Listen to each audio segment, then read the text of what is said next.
Hello and welcome to another exciting edition of Nation Building.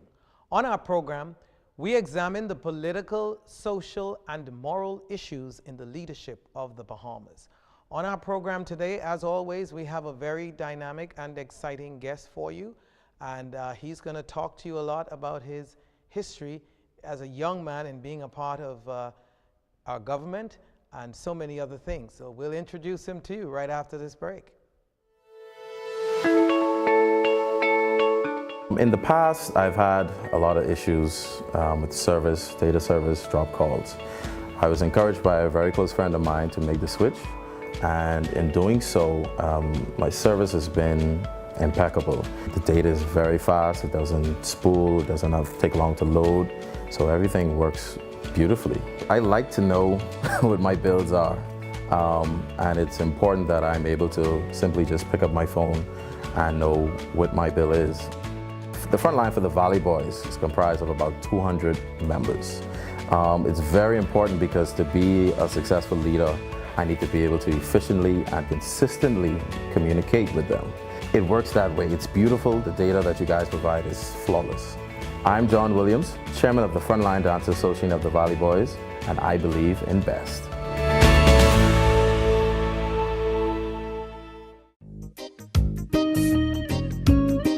Said you can't get great quality products at an affordable price.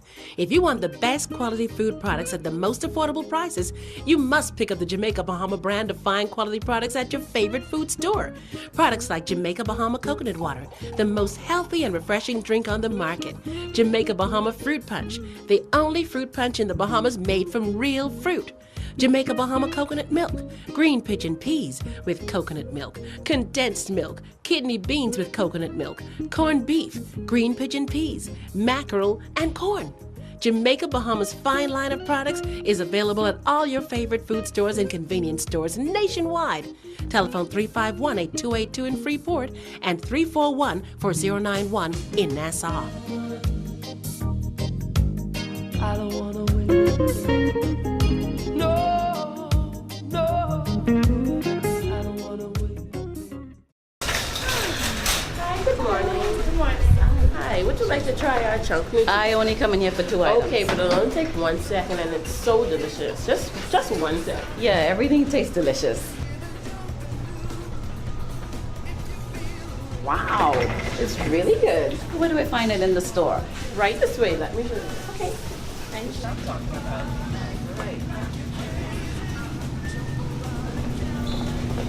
Where's the glad to see him. Do the shuffle. It's been a while, do the shuffle. I can't do a shuffle. You know what? You need this. What's that? Junkanoo Juice Medley.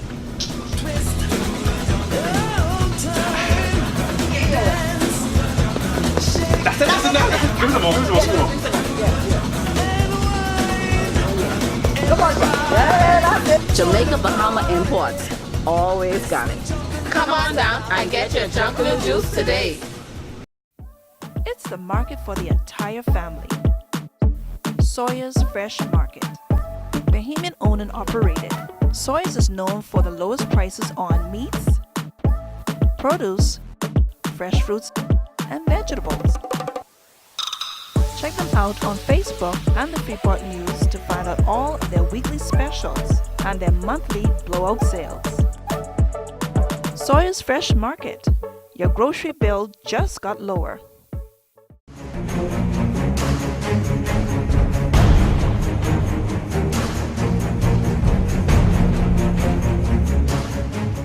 Hello and welcome back to Nation Building. I'm your host, Winston Pinnock, and we're coming to you from beautiful Grand Bahama, the best island in the Commonwealth. I say so. Today we are having a very, very interesting discussion and informative discussion with Mr. Omar Isaacs. Mr. Isaacs is the investment officer working out of the Prime Minister's office. He's an investment officer in Bahamas Investment Authority here in Grand Bahama. Welcome to Nation Building. Nice to be here. Thank you so much, Mr. Pinnock. It is always a delight of mine to have young, progressive-minded Bahamians, and especially when they have some experience to go along with it, a resume to go along with it, to talk to our country. Thank you. And so today we have a lot to cover. We're going to move right into our discussions, but we want to make sure that people throughout the country, when you speak with some authority on some issues that we'll talk about today, that they understand your background and what qualifies you to share some of the thoughts that you have. So you are a Grand Bahamian. Grand Bahamian, born and bred. I was born in Iran, like they say, but that's what I take most pride in, being first generation Grand Bahamian. Came up, I'm an 80s baby, came up in the 80s when Grand Bahama was, somewhat in its heyday. But, I never seem to talk about the negatives. I always keep a positive when I talk about Grand Bahama. Wonderful. Grand Bahama is, in fact, a truly wonderful place to live and to raise a family. And so you talked about the 80s. The 80s, yes, had its era. I was a police officer back then, and I knew of some of the negatives, but we're talking about positive and nation building here, so we'll stay away from that. But let's talk about your background. Yes. You grew up in Grand Bahama. Where did you go to high school, and how did you track? I went to Crusaders Catholic High, then I went on to St. Paul's, and finally I ended up at Miami Northwestern Senior High School. For my senior year of high school, I was an athlete, just trying to gain greater exposure. Don't jump over that. Let's talk about the transition from Catholic High. What you talk about being an athlete? What was the process? What led you to? Oh, well, it was just my father and I sitting down and really trying to navigate my future. One thing anyone who knows my dad, Derek Isaacs, knows about him is that he's a planner. And he always feels as if you could think your way out of anything. So that's what he instilled in me. And we sat down and he was like, okay, can't give you a first-class education, but I'm going to give you a gift that's going to get you there. So I ran track and field and I played basketball. When I made a decision to go to Miami Northwestern Senior High School, it was one whereas we had tape footage, we wanted to, get ourselves exposed to Division I colleges, knowing what I needed in ACT scores, SAT scores, and a GPA, and how am I to be seen. And it worked out for me because I ended up getting a 4-year scholarship to the University of Iowa, go Hawkeyes, for 4 years. Now, for the sake of young men in the country, we have an emphasis, by the way, in this year. I've been beaten over the head too many times to mention by many in the country, and I accept that, for being so heavily politically focused. Of course, you can appreciate last year and the year before we were preparing, going into an election, and last year, of course, coming out of one, and talking to leaders about the future of the country, and that's important too. But so we've switched focus, and so in this whole theme of talking to ordinary citizens, we find that the issue that repeats itself is that the society is eroding, the values in our society, and men missing from the home is a major contributor to the challenges we have. And so you talked about your dad. Yes. Many of us men, if you really talk to us long enough, most of that time sharing our history and our growing up, talk about mama. And you look at America, no different. Yeah. But in your case, you had a father, Derek Isaacs, who provided you with quality support, guidance, and we don't want to miss out on that, because for young men watching and understanding how you just surfaced over it. Your dad was heavily involved in our community in basketball and helping to train young men as a coach. Yes, sir. So take a minute or two and talk a little about his history, and specifically some of the things that he taught you at an early age to help you to motivate you to want to have that dream to go away to school. Okay. Well, I cannot speak about DI, as he's affectionately known, without speaking about Anastasia Isaacs, my mom, a strong, strong black woman, and that's his yin to his yang. I grew up in a nucleus family, and over the years, for me, I never knew how impactful that was until now. Until the now. I'm living in the now where I myself I'm rearing a nucleus family myself. My wife Tara, who's behind me 100%, my 3 kids, Neve, Orion, and Oziah. They're everywhere I go. They're my world. And that's what I learned from my dad. He was always there. I never had to seek validation. I never had to really know what it was to be a man or guess what it was to be a man, because if anybody know him, he's a manly man. And right now, your focus is so on time, because there is a gap that's being looked over and it hasn't been filled. I know Dudley Say just this past Saturday launched the Reach Out Ministries Big Brother program, a mentoring program for young men throughout Grand Bahama right now. But we're looking to reach out to other islands in short order. But you don't have to have money or instill or invest money into somebody for you or for them to be successful. I take a note from Jacob Israel when he in Genesis spoke over his sons' lives. Just the simple fact of my dad sitting me down and speaking into my life that, hey, I can't give you a top grade education, but here's what I could do for you. He trained me. That's something that I myself and a few other young men and older men are doing through this Reach Out Ministries Big Brother program. What role, I don't know how religious your family is, but was church life a part of your upbringing? Most definitely.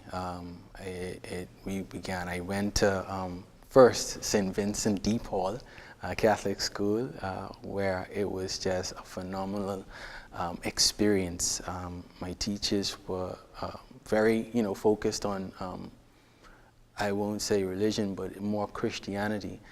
Then I transitioned to Catholic High, which is another Catholic school. So it was always there, and we were Catholics.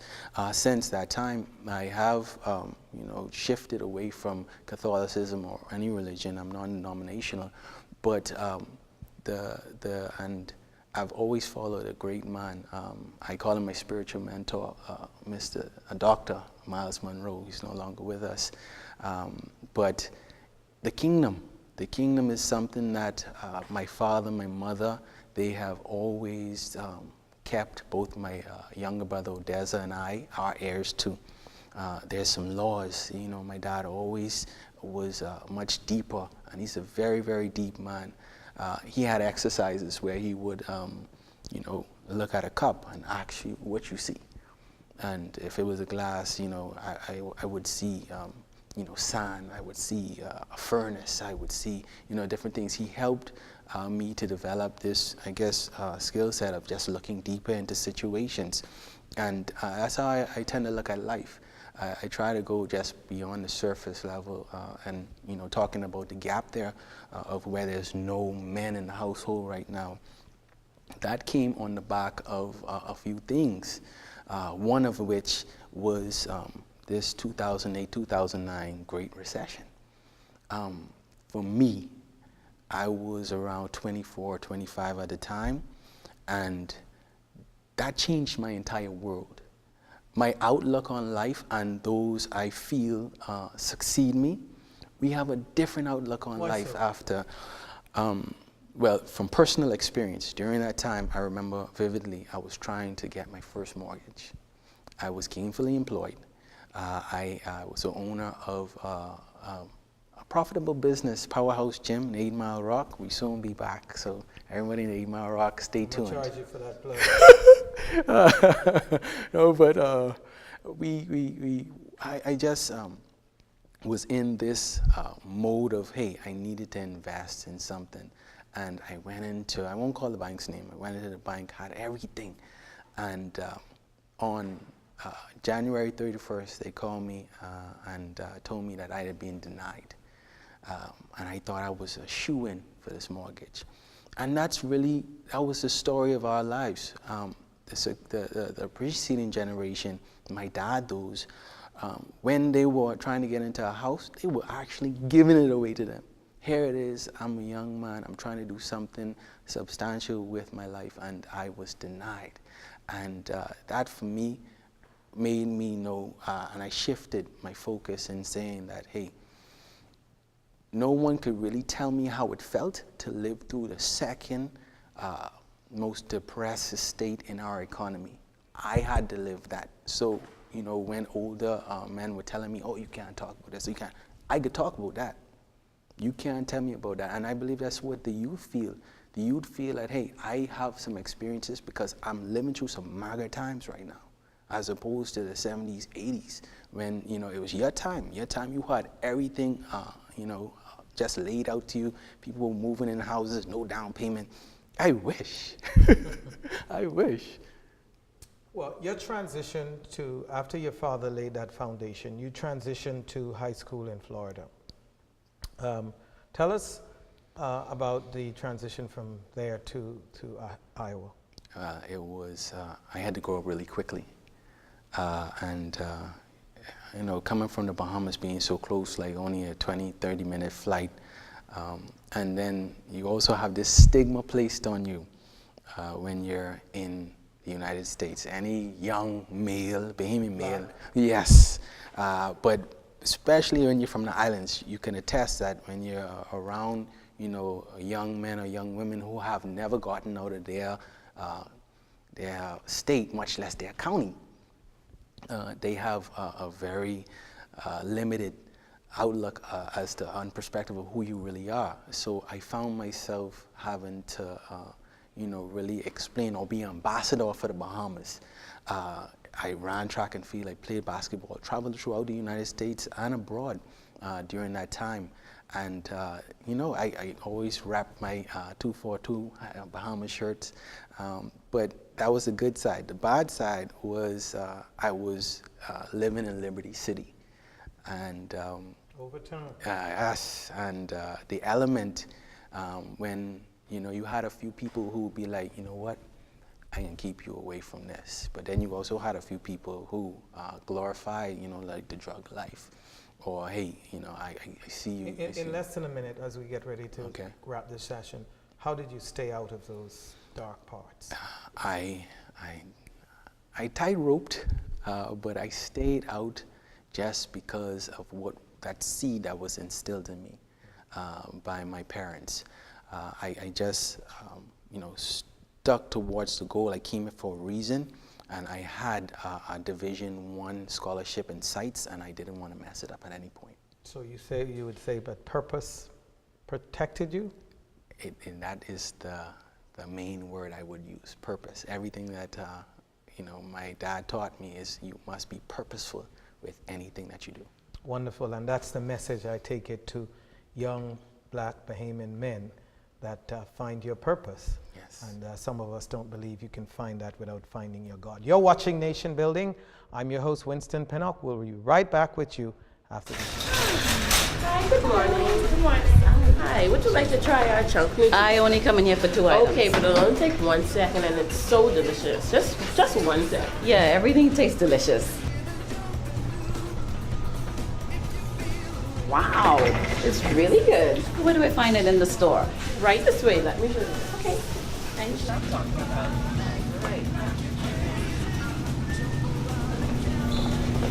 Right. Glad to see you. Do the shuffle. It's been a while, do the shuffle. I can't do shuffle, man. You know what? You need this. What's that? Junkanoo Juice Medley.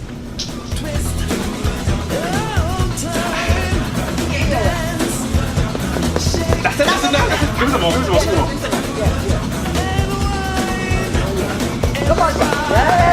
Jamaica Bahama Imports. Always got it. Come on down and get your Junkanoo juice today. My name is Regilio Bethel. My position on board Equinox is mate, relief captain. I must say that during our travels and journeys throughout the Exuma Keys, we've had a few dark or dead spots. Basically, there was no service. They were just dark spots. We would basically be dead ship out in the cold without any communication. And it's been like that for years, and we've gotten used to it. But life has now provided us with a service which we can stay communicated during our entire voyages. And I've been waiting for Live to bring their service up to full more coverage throughout the Bahamas, which they've done in an amazing amount of time. So yeah, I would encourage them all to get that service. It's an awesome service, no interruptions, and it's awesome.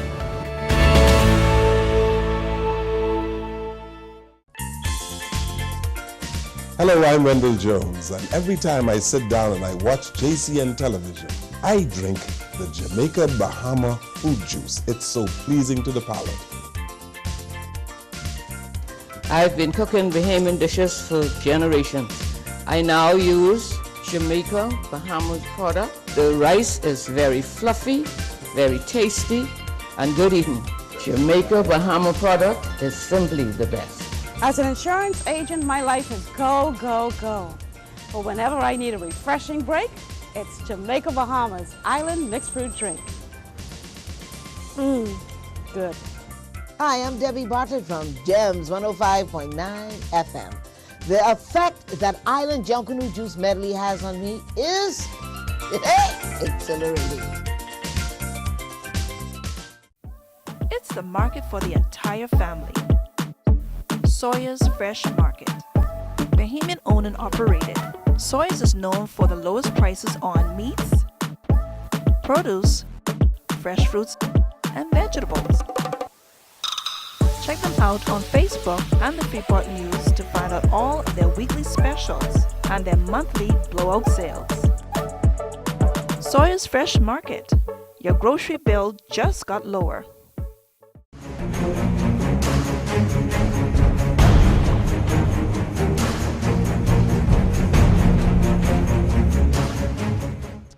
Welcome back to Nation Building. I'm your host, Winston Pinnock, and we are here today having a discussion with a very interesting young Bahamian and successful young Bahamian, Mr. Omar Isaacs.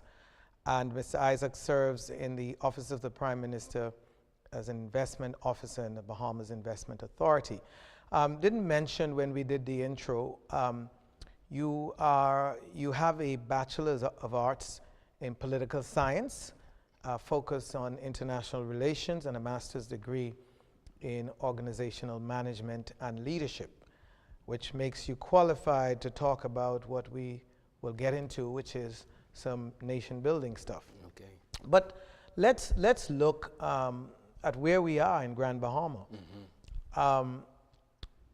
This island has meandered,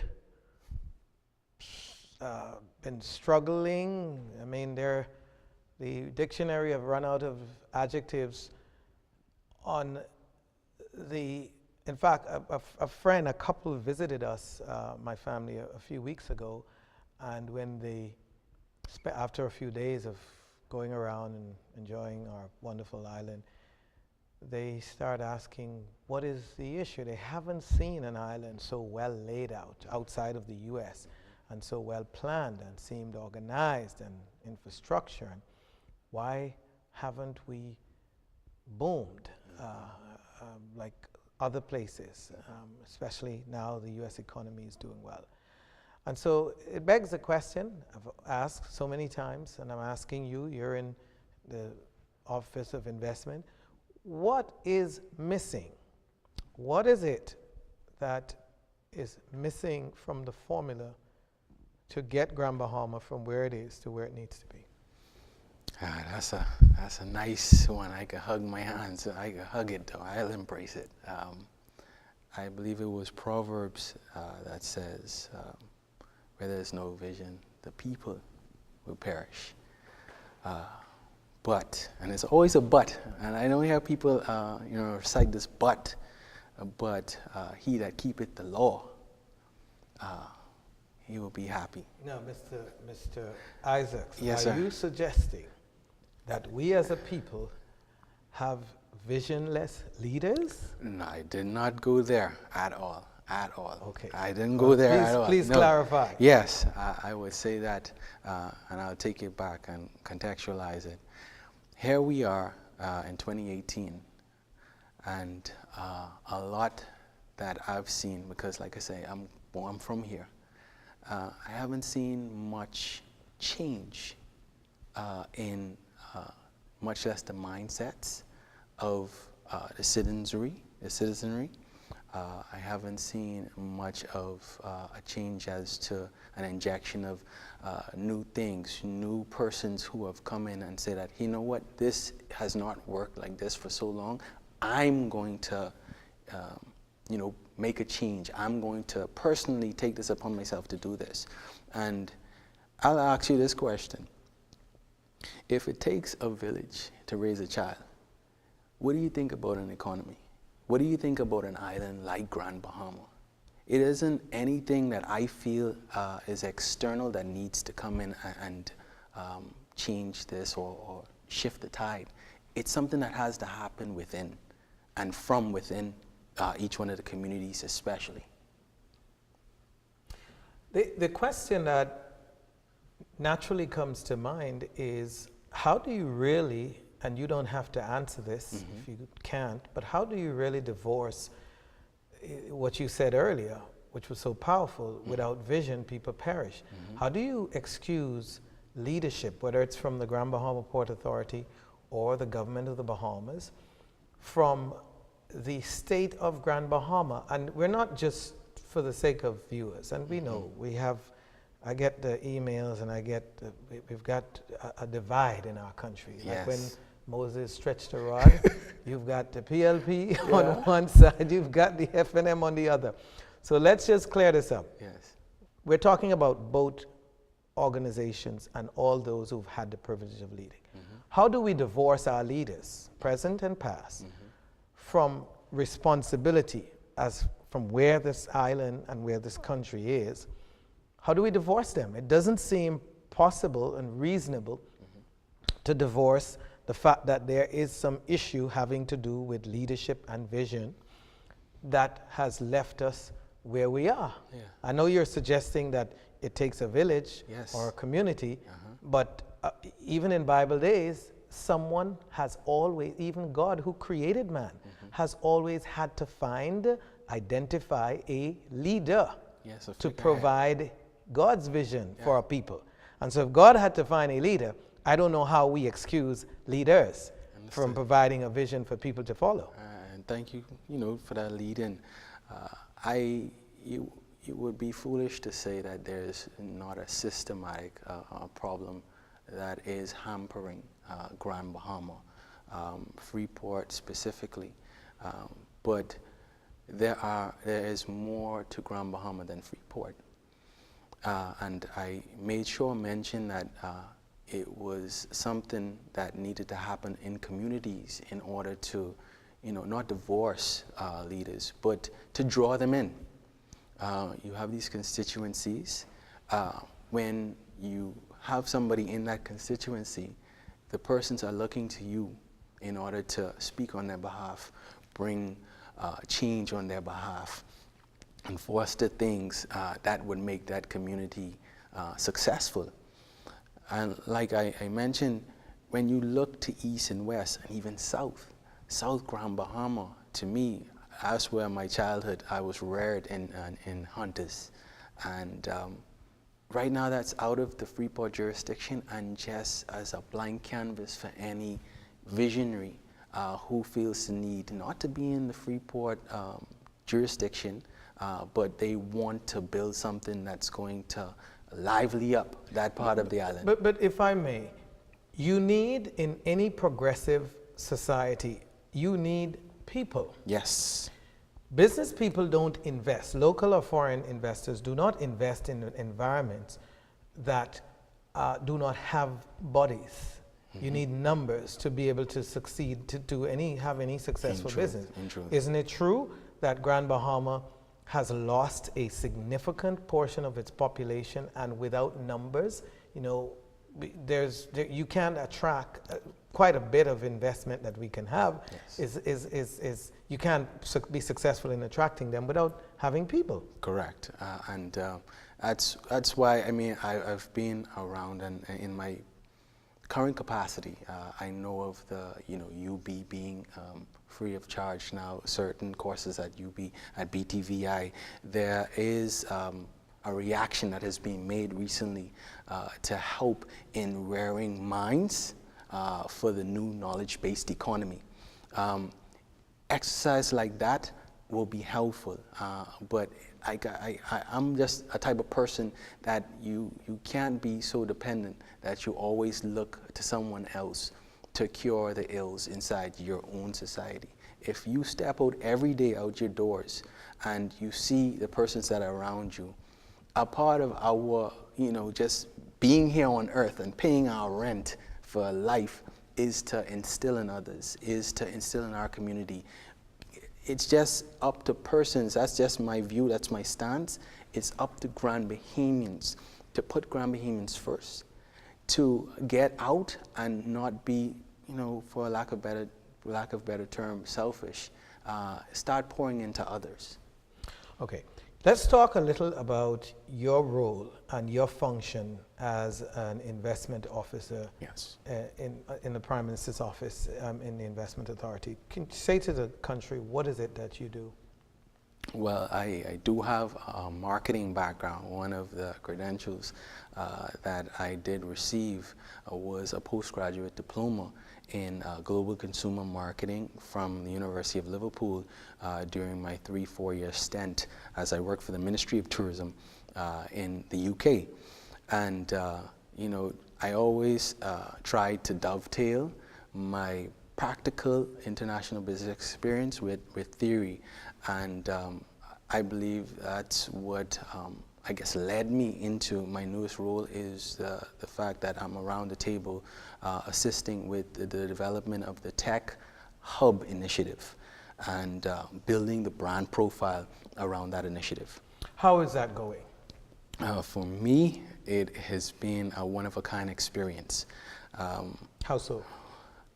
Because I'm able to see revolution happening right in front of me. I'm actually a part of it. And I said it to say this. Like I mentioned earlier, there is a knowledge-based economy that's, we're in it. I have one of my good friend, Dario Roberts, who always gave me this one, sequence. He said there was first the Stone Age, and then there was the Industrial Age. We are currently knee-deep in the digital age and the information age being driven by the internet. And there's a whole slew of people that are right now doing some, I dare to say, ingenious things with technology, within this digital revolution, like the blockchain technology, like artificial intelligence, just like digital marketing, if you want to, stay at a lower level.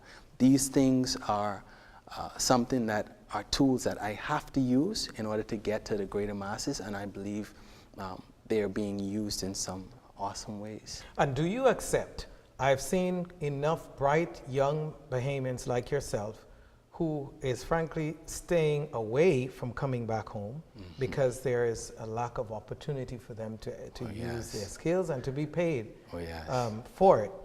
And do you accept that, notwithstanding what the efforts of yourselves in your department and others, that unless some creative method happens and happen real fast, we are going to permanently lose many of our own people, young people, the younger generation, who is going off to school, getting involved in educating themselves. I have a daughter myself who's away in college now, and I'm applying pressure even now, years out, trying to say Uncle Sam's country is not yours. But the reality is that you get educated, you get a company paying you a lot more money, and you're not even certain of getting a job at home. So is your department, and by extension the ministry, looking seriously at hastening your efforts and also strategically planning alongside as to how you can recruit Bahamians to come back to Grand Bahama or to come back to the Bahamas to help? The short answer is yes. It is an integrated effort that I've been seeing in my newest capacity, and the initiative that I like to highlight is being spearheaded by the Consul General and the Consulate in Atlanta, where they are building a skills bank or a skill set bank of young Bahamians that are out throughout the U.S. Who have specific skill sets. And for me, that is revolutionary within itself. It's something that we haven't done, and now we're going to be at this point where we're going to peer into a database of young Bahamians who have pride and want to make a contribution. Now, I'm kind of torn on your question, because the second part to it is, of my personal view, I don't feel like Bahamians have done enough to be colonists, to go out and colonize and make our mark elsewhere. So I would love to see it, whereas we Some do would say attract. there's not enough of us. Exactly. We go, and I'm speaking from personal experience. We go to a place, and I would see little Haiti. I could see little Italy.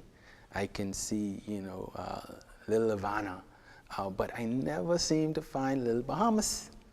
And I've been throughout the United States. We seem to, want to camouflage, but I want, persons to know that it's okay to go and plant our flag.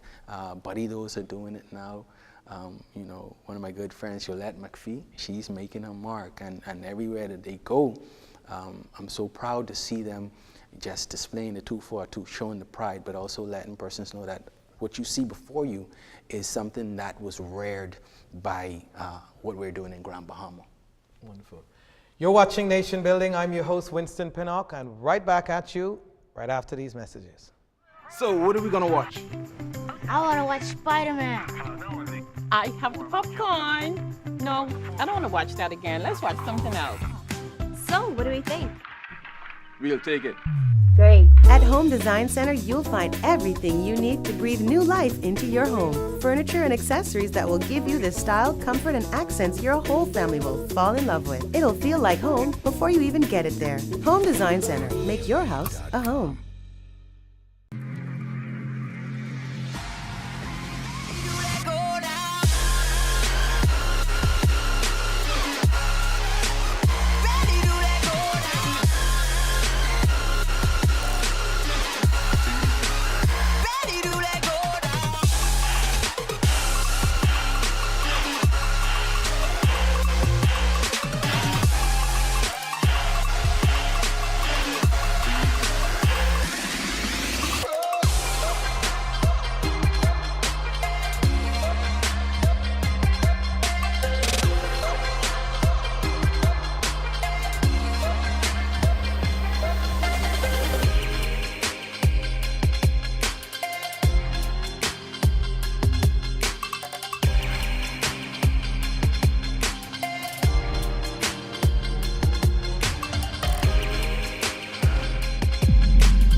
My name is Regilio Bethel.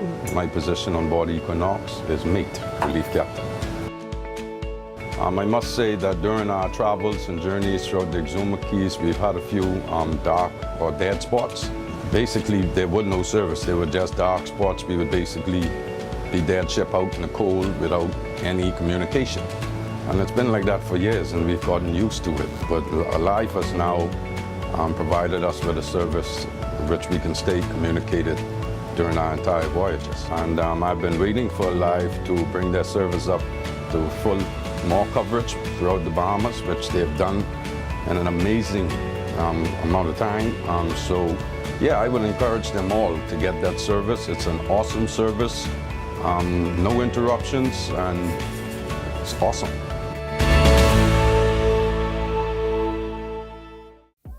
It's the market for the entire family.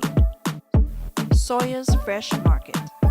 Bahamian owned and operated, Sawyer's is known for the lowest prices on meats, produce, fresh fruits, and vegetables. Check them out on Facebook and the Freeport News to find out all of their weekly specials and their monthly blowout sales. Sawyer's Fresh Market. Your grocery bill just got lower. Hi, good morning. Good morning. Hi. Hi, would you like to try our chunk noodles? I only come in here for 2 items. Okay, but it'll only take 1 second and it's so delicious. Just 1 second. Yeah, everything tastes delicious. Wow, it's really good. Where do I find it in the store? Right this way, let me show you. Okay. Thank you.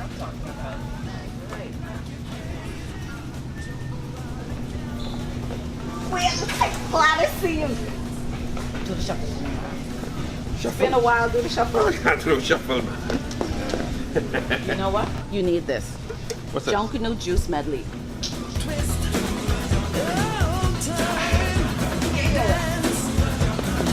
That's it. Give me some more. Come on, that's it. Jamaica Bahama Imports. Always got it. Come on down and get your Junkanoo juice today.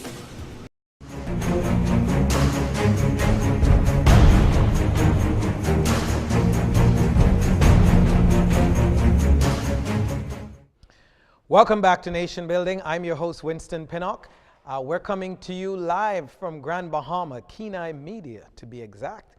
And we are having a wonderful, wholesome, informative discussion with a brilliant young Bahamian man. And we are talking, of course, to Mr. Omar Isaacs. Mr. Isaacs, we want to focus more so about the future of our country. You talked about your role in the investment authority here. I have to throw this at you.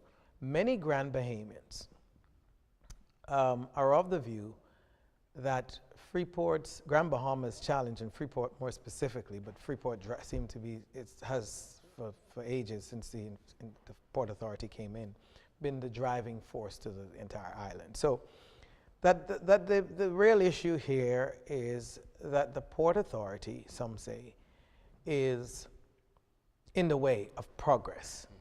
Others say, no, it's the government. What really, from your experience, what really is the right combination or the key to really getting this place moving? For me personally, I claim Grand Bahama outright. And I'm speaking about from East End to West End and everywhere in between. Because I did, just a little study of my own, a little survey of my own, and see that we have some lively, what I consider microeconomies, like the Williamstown, which has an anchor property of Island Seas. And it's so beautiful there that you have so many persons coming into that community, and I'm going to use them as an example, and they are creating their own little buzz. If they were like a piston in an engine, they're their own little piston. They getting down right now. You got Pine Tree Stables that come in there. You got Erica Gates that come in and lively up the community, and people are actually living off the traffic that they're driving through that community. Why can't that be replicated throughout Grand Bahama?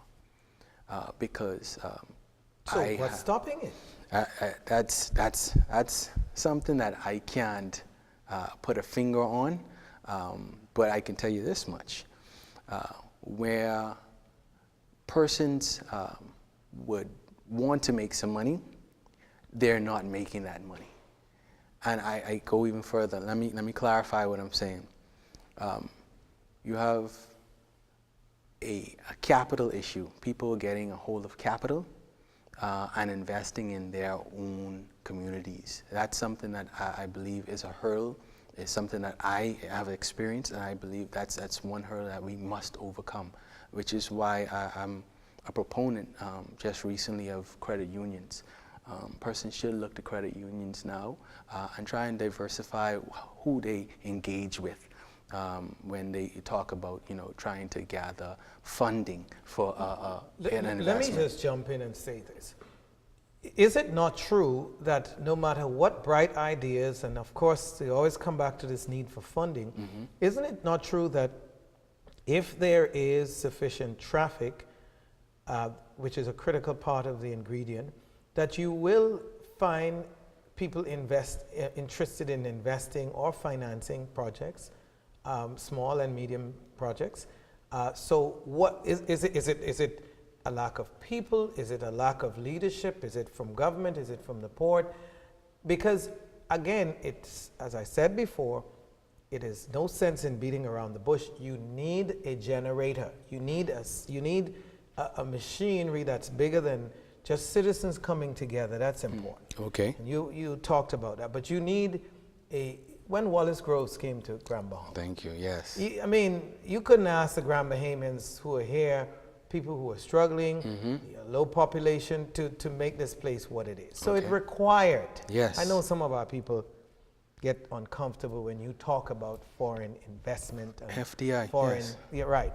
But can't go around it for a small economy. No. So don't you agree that or if not, tell me, that a major part of the problem is the people, the population, the lack of population? I would say striking that perfect balance in getting people to invest in your community because they see something's happening. They see a vision. Before anybody comes and invests in anything, they must first see the potential.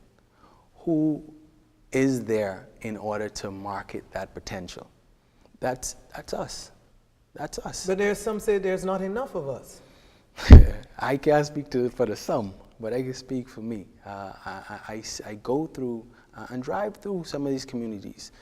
8 Mile Rock, the biggest concentration of Bahamians who are living in one settlement, one area in the Bahamas, does not have its own buzzing economy. Something is wrong with that.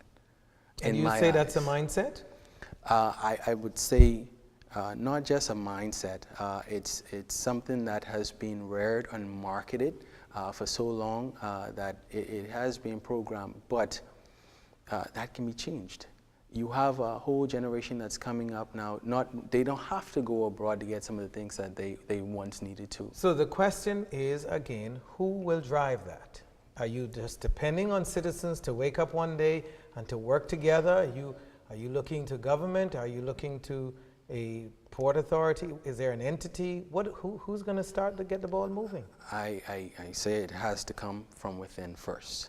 So who's going to lead the people to discover this need to move, to rise up? That must be the community. That must be. So you say one has to rise up from the community. You know, and I'll touch on the outreach ministries that I'm affiliated with right now. The motto has each one reach one. If I'm in a community and I have a vision for my community, I don't think if it's in alignment with the laws of God and morally upright, that my neighbor will not support me in that. And then each one continue to reach another, and we build ourselves up. JFK said it best, and I feel this is the mentality that we should have. Ask not what your country can do for you, but what you can do for your country. That has to be the mindset, because if it's here, we're looking for somebody external to come in and change Grand Bahama, we can be waiting forever. As a 80s baby on the tail end of being a millennial, I ain't looking for nobody. What do you say to those who said Wallace Grove came? Yes, I would say that there is a season, and for every season there's a reason. He came in, he had his season. The Hawkesbury Creek Agreement had its season. Now, new visionaries need to be born. He laid the foundation, and nothing really has changed since then. Doesn't that point then to the fact that you need another leader with that kind of creativity, whether it's born here, local, or elsewhere? I see so many leaders around us. I've been blessed enough. What do they lack to get the kind of creativity? No, I mean, to your point, and I can speak frankly, and to your point, I honestly feel as if an integrated push, holding hand in hand, whether it's the Chamber of Commerce and just the business community, link up with the citizenry, consumers, suppliers, everybody who knows the potential of this place. Say that, you know what, we ain't looking for nobody. These are the structural and systematic things that we're going to put in place in order to not survive and sustain ourselves, but we're going to flourish by these sets of laws and rules that we're going to set for ourselves. Question. What role does government play in achieving these lofty goals? What really is government's responsibility? Oh, they are definitely doing their part in making sure that they create the petri dish. They are doing it, or they should do it? They're doing it. Of course, or more can be done, and I'm sure that more is in the pipeline. But as of right now, what I'm seeing in terms of things like the commercial enterprise bill, that stands up pretty hand in hand with EB5, that act or that law that's being established in the United States to attract investments. Commercial enterprise bill helps to get any type of visionary that comes to our island from concept to fruition in the shortest amount of time, and import their skill sets in order to help Grand Bahama rise. Let's talk a little deeper about politics. Are you concerned as a bright young Bahamian serving in the government? Are you concerned about the lack of the younger generation playing a greater role in leadership? And there are some examples. I think your minister, Kwesi Thompson, I believe, is Minister of Grand Bahama, bright young man. Yes. And there are other MPs involved in the process. But for the most part, the core of those who have been leading our country are, in fact, people of the older generation. What are your thoughts about continuing on that path, bearing in mind that the nation was not founded in that way? We started out with 30-something, 36-year-old Linden leading, but we were progressively getting older and older. So what's your thoughts quickly on that? Personally, I see we're at this juncture where persons who don't know are saying, hey, I don't know. I need a more youthful approach. I need a more youthful perspective. And they're seeking it out. Now, when you say they, you're talking about who? I'm talking about leadership. I'm talking about leadership on many different levels, both in the community. We're seeing we're talking specifically, in a few moments remaining, we're talking about political leadership specifically. Yes. I'm saying, are you comfortable as a bright young Bahamian with the older generation in leadership, or do you think a part of our problem is that we need fresh minds? I could strike it right down and say that yes, there is a timing now where youth needs to play a more pivotal role in what's being written, because I can't, and speaking from personal experience, I can't see someone who is digitally illiterate taking what I'm giving to them, being a digital native, not a migrant, and trying to regurgitate what I'm telling them to say. No, I have to get up now and I have to say, hey, this is what I think, and give the entire scope as opposed to just a part of the picture. So I can see where that bridge and that generational gap is being filled by some leaders. But I do think there's more of that that's needed. That needs do you think our current system, and by that I mean, we operate in the Westminster model, the parliamentary system, as opposed to the America that does the republic, democratic republic system. Do you think, generally, broadly speaking, that there needs to be any tinkering with our system to allow a greater participation of citizenry in choosing? For example, I've talked ad nauseum about the fact that it's a fact, we choose a package deal as opposed to identifying Omar Isaacs, as opposed to the other guy or the other girl, lady. In choosing leadership, it's just a package deal or a party. Do you think that we should have a system that provides us a greater forces our people to look more carefully at those who are in leadership? Most definitely. I believe that the educating, though, of persons themselves as to what this person stands for that's a personal journey.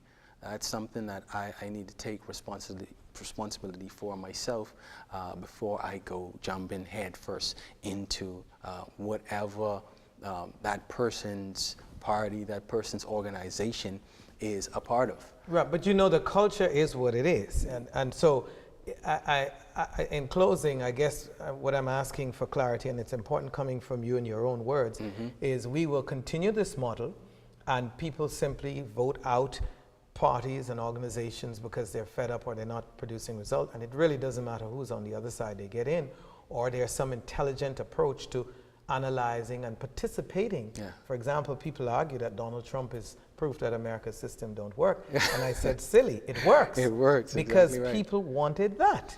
That is what they want, and they chose that at the party level, the constituency level, and they chose it when, of course, it was at the national level. And there's nothing wrong with people choosing whatever they want. I'm a believer, for example, in democracy.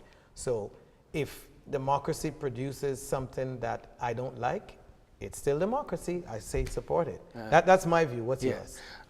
Well, I have a personal vision, and I could speak for myself and my family. And you heard me speak of microeconomies at one point in time. My outlook on the Bahamas and the archipelago is that we are constituted of island states. There are many different island states, and just to go in on what my vision really is to create a united island states of the Bahamas that can operate on its own. That's something that I hope I'll see in my lifetime, but it's something that's sorely needed because each one of us is unique in our own way, and each one of those microeconomies that are in that archipelago can sustain its own existence. That's just a personal view of mine. Thank you so much for being on our program today, Mr. Isaacs. It's certainly been a delight, and we look forward and we pray for great success for you personally and your work and your ministry, and hope that Grand Bahama will, with bright minds like yourself and others, come out of the place where it is and fulfill its purpose. You've been watching Nation Building. I'm your host, Winston Pinnock. It's been a great pleasure bringing this broadcast to you. And stay tuned for the next edition of Nation Building. And have a great week, as always.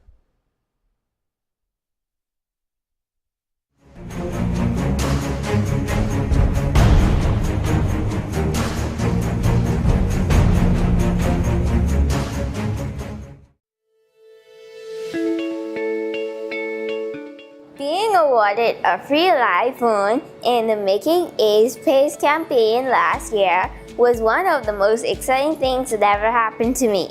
I used my phone to play games, chat with friends over the summer break, and watch YouTube videos. Then I got an idea to start my own balloon business.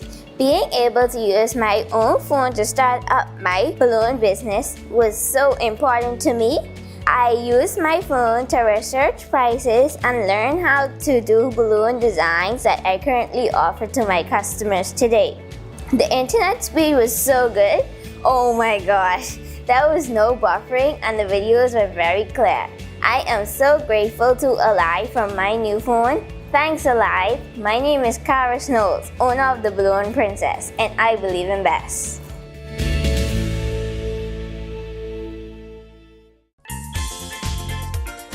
Hello, I'm Wendell Jones, and every time I sit down and I watch JCN television, I drink the Jamaica Bahama fruit juice. It's so pleasing to the palate. I've been cooking Bahamian dishes for generations. I now use Jamaica Bahamas product. The rice is very fluffy, very tasty, and good eating. Jamaica Bahama product is simply the best. As an insurance agent, my life is go, go, go. But whenever I need a refreshing break, it's Jamaica Bahamas Island Mixed Fruit Drink. Good. Hi, I'm Debbie Bartlett from Gems 105.9 FM. The effect that Island Junkanoo Juice medley has on me is Exhilarating.